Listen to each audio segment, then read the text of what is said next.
Die Mary Jane 2025 hatte große Erwartungen zu erfüllen. Ist es möglich, eine Cannabismesse in Berlin post-Legalisierung so zu organisieren, dass es nicht in einer Katastrophe wie 2024 endet? Ja, offensichtlich ist es möglich. Die gesamte Messe, ob innen oder außen, fühlte sich wesentlich besser organisiert an. Vor allem der Außenbereich war dieses Jahr riesig. Und wir hätten uns nicht erträumen lassen, mit welchen Legenden wir durch einen zufälligen Rosin-Test im Bio-Bis-Zelt spontan zusammentreffen würden. Land races are extremely important, particularly in the face of climate change.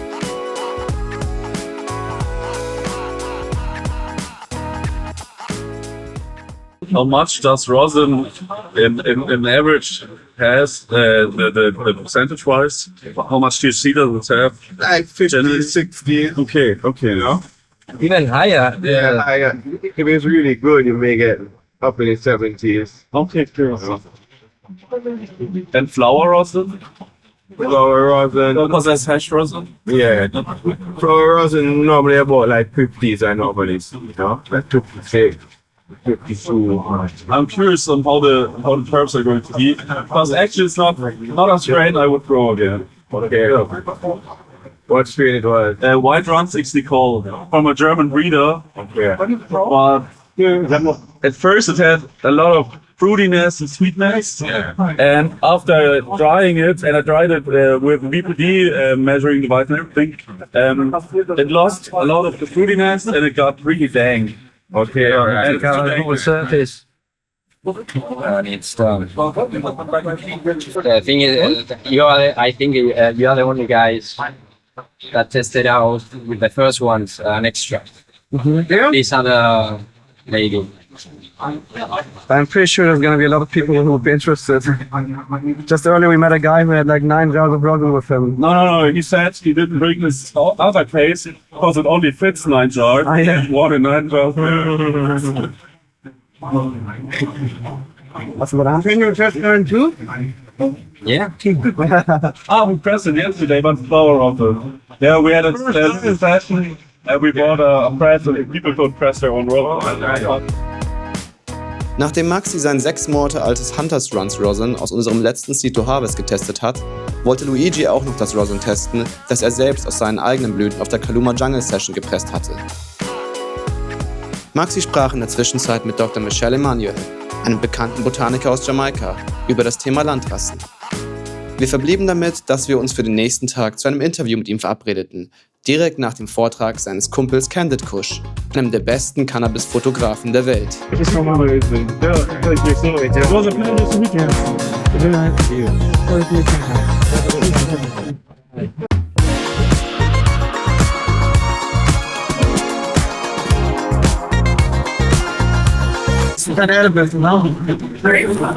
It's not like this.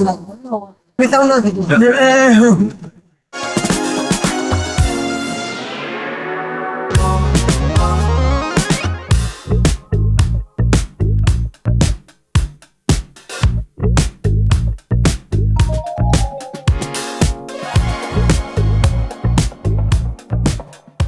Let's just start talking about your life a little bit, because I find it's really, really interesting, your background story and what you're doing today. So, what was your first contact with cannabis, and why are land races so important to you? Right, well, I'm from the island of Dominica, you know, which is in the Lesser Antilles in the Caribbean. And I first came into contact with like cannabis in terms of being enthusiasm, in terms of understanding Rastafari culture. And there were Rasta students in my classroom. So being interactive with them and sort of understanding the use of cannabis within that, you know, particular culture sparked my interest in terms of cannabis, you know. And to your second question, land races are extremely important, particularly in the face of climate change and global warming, where growing cannabis in the equatorial tropics, particularly these long flowering landrace plants, may have the key to unlocking some ecological values based on growing cannabis in terms of reducing the carbon footprint, having drought-tolerant genes, just being more efficient and environmentally friendly in terms of growing cannabis. And as the world continues to legalize cannabis globally, I believe production is going to be pushed more to the equatorial regions where the sun shines more, labor may be cheaper, and in terms of productivity is all year round. So landrace plants from equatorial region may not have the value currently, but we do see in the future they are going to play a very vital role. What you just said was really interesting because for you it's normal, but and when you said it yesterday, and then I realized, yeah, I knew that already. But where you live, the light is always 12-12. So you have 12 hours of light and 12 hours of darkness, which means vegetative state. This is quite tricky. But you can flower so much longer. You can flower all year, and you can grow all year with the climate that you have. Yeah. So yeah, it makes totally sense to adapt or to have plants that are adapted to that in order to produce really nice products. But one thing I think about landraces, which is special as well, is the effects. Because I find those older genetics have like a more mellow, nicer effect. You don't get a twisted brain, or so you just get relaxed or energized. You can still work. You can still do anything creative. You don't have the couch lock and just sitting there and feel like your brain is rotting away. And that's like a big advantage in those strains as well. Yesterday after we met, I Googled you and I read some articles about you. And one thing I found really interesting was that you brought two landraces back, or you just rediscovered them. And it was a Lamp-Rat and a Supreme Ganja, or a Ganja Supreme. Yeah.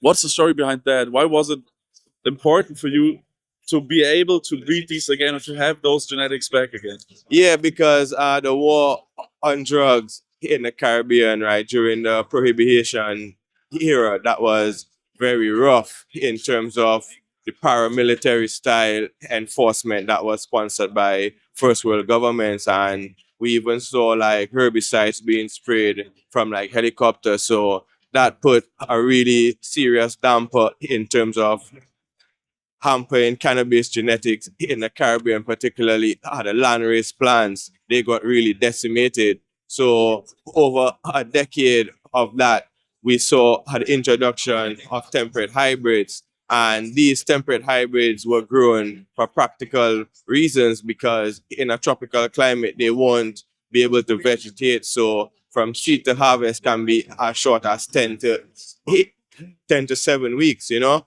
And then so the plants stay really small, and it's more easier to hide from law enforcement. So 30, 40 years later, based on cross-pollinated plants, cannabis it's very hard to find pure landrace plants in countries like, Jamaica, so on. So I knew growing up in high school, particularly coming from like Dominica, where there are no international airports there, and the country is considered the nature country of the Caribbean, right? And Dominica is the only country in the Caribbean where the indigenous people are still have a thriving population.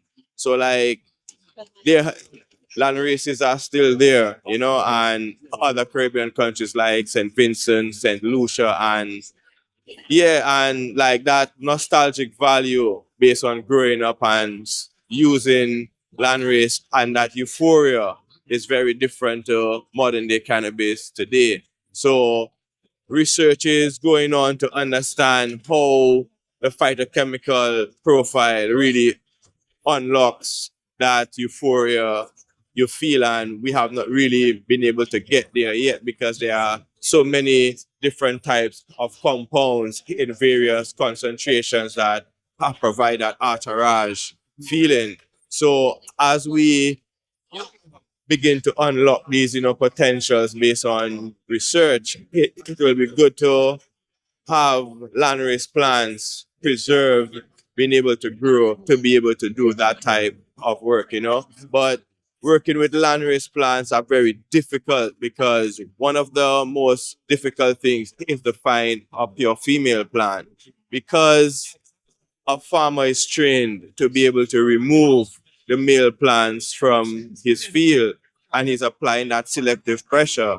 The plants evolve hermaphroditic traits to be displayed later in flower to disguise pollination, and then he actually continues to grow these hermaphroditic seeds. So the hermaphroditic traits in these genomes can tend to be very much high based on these local cultivars. So really sieving through populations and cloning and phenohunting and doing breeding work is essential than to just storing seeds, How many plants do you have in order to be able to phenohunt this? Well, at the university, I have a research facility called the Life Science Cannabis Research Group. Is in the Faculty of Science and Technology, and there I have students who actually conduct research. We have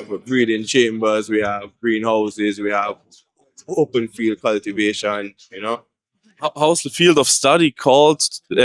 Or what do I need to study to be able to go there? Students generally study like botany, horticulture, and move on to postgraduate, looking at more precise parts based on plant breeding, plant propagation. That's super interesting because Germany just got legal last year, and the market is growing here rapidly. But in my opinion, there's a lack of people like you here that try to preserve plants or European genetics, that try to preserve, our history with cannabis, because we have a history with cannabis as well. Yes. A couple of 100 years ago, every farmer had to have a crop with hemp plants because they were producing sails for ships and everything with it. Yeah, and a lot of them farmers had a couple of plants behind their house, which they flowered and they smoked.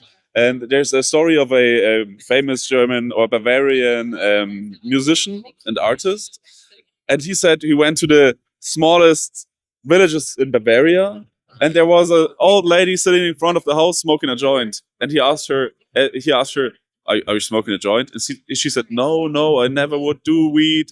It's just for drug addicts. I just smoke my herb. She didn't even realize that it was cannabis that she was smoking 30 or 40 years. Yeah, because the stigma is still so high here. So it's really interesting that there's a whole legal market where you can go study and be scientific about everything. Because here, so much is bro science. Yeah, well, particularly in this day, if you are building industries and moving cannabis away from just being cultural, people have to get technical competencies. We have to go deeper. We have to understand the science behind cultivation, processing, marketing to really maximize the benefits in terms of cannabis that it can provide to like humanity. And from a personal point of view, I don't think we have begun to scratch the surface. And I have traveled globally, and to be here in Berlin and to be seeing like 50,000, 60,000 people at one place in terms of cannabis, that is like really huge, Is it compared internationally? Because I've never been anywhere else on an international. Well, so I've been to Spanabis. This is definitely bigger okay. than, Spanabis. Yeah, of course. Yeah. I've been to other trade shows, Yeah, but the energy here, the people, he's great, Yeah. But that's a typical weed thing. I think, because look at all those people from different areas of the world.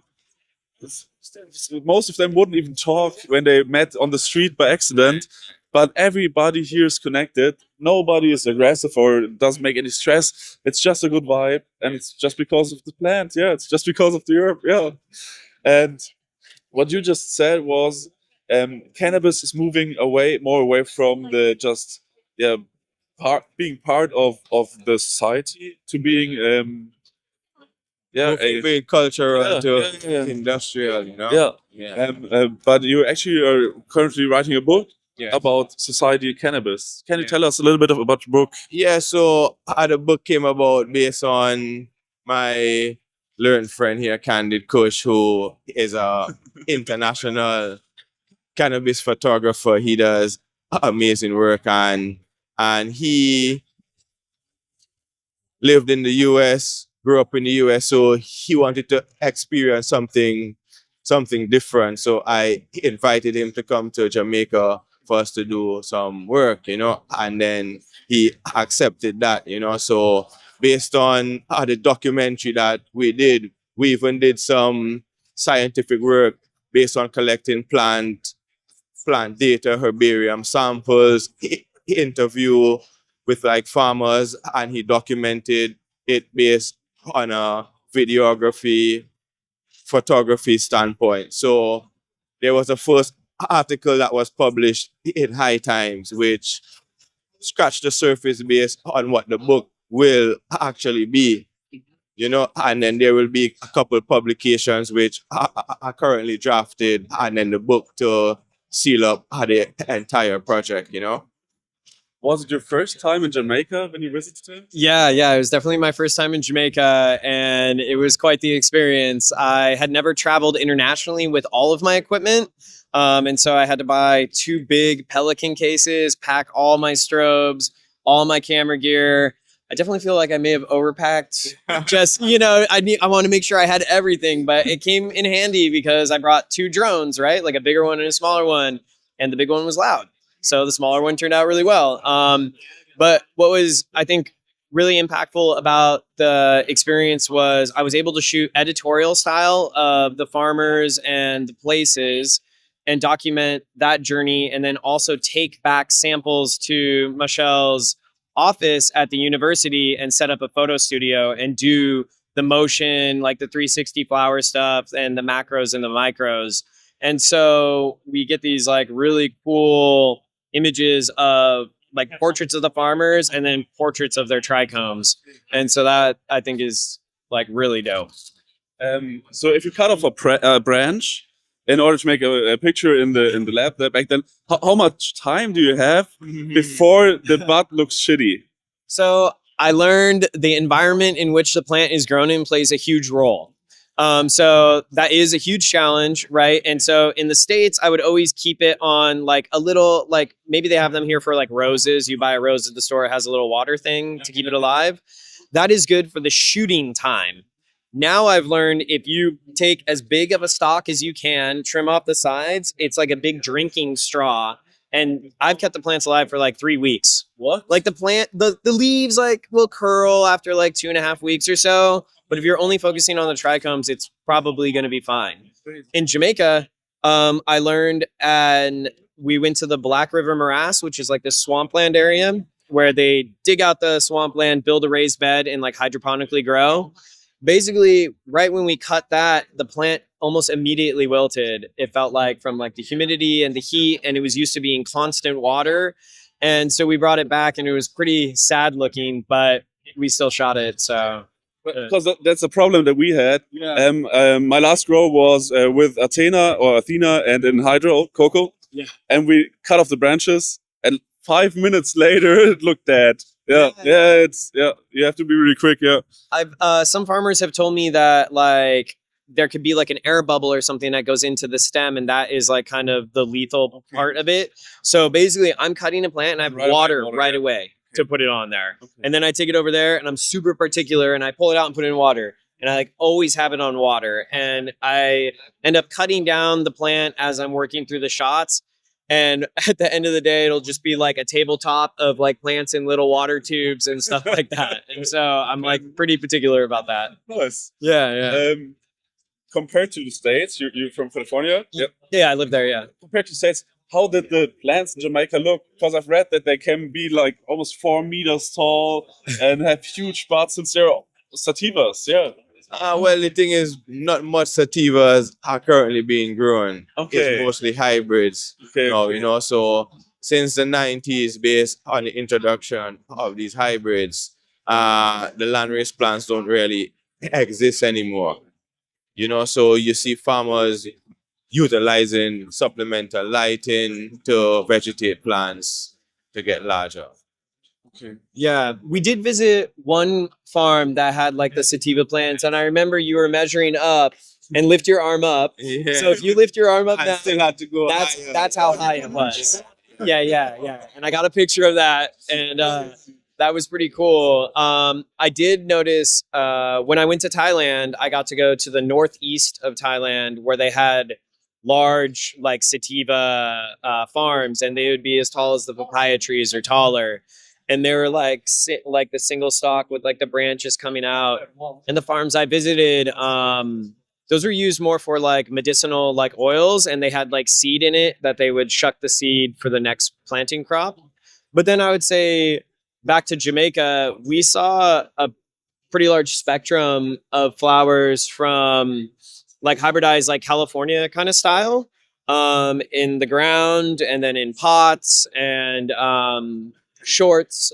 Because what we did to like, I did research and then I looked at the CIA 1985 map to see the cannabis communities that they targeted throughout, you know, Jamaica. And we chose 5 of these communities to actually visit in 5 different parishes to actually conduct data research to understanding style of cultivation, to sort of be able to inform current policy based on how to address situations of restorative justice and social equity.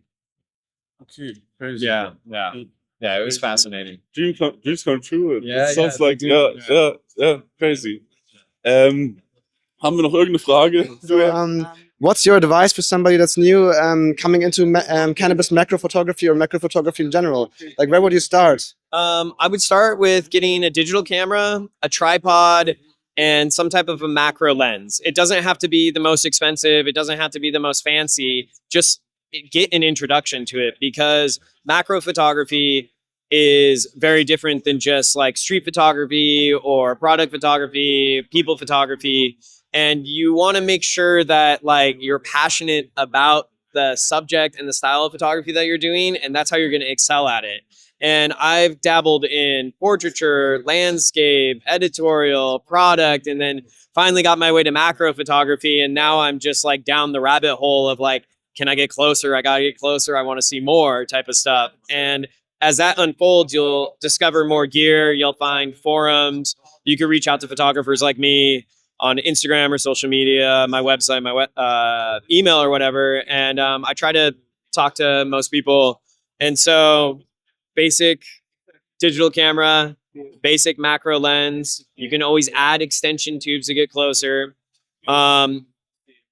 Some might say you need studio lighting, but on a sunny day like this, you could do insect photography and diffuse it with a piece of paper. Like, it's really about being innovative and working with like what you have. That's like the best thing. And I mean, you could do it with a phone, you know? So there is a famous quote, you know, the best camera is the one that you have, right? And so that's what I would recommend.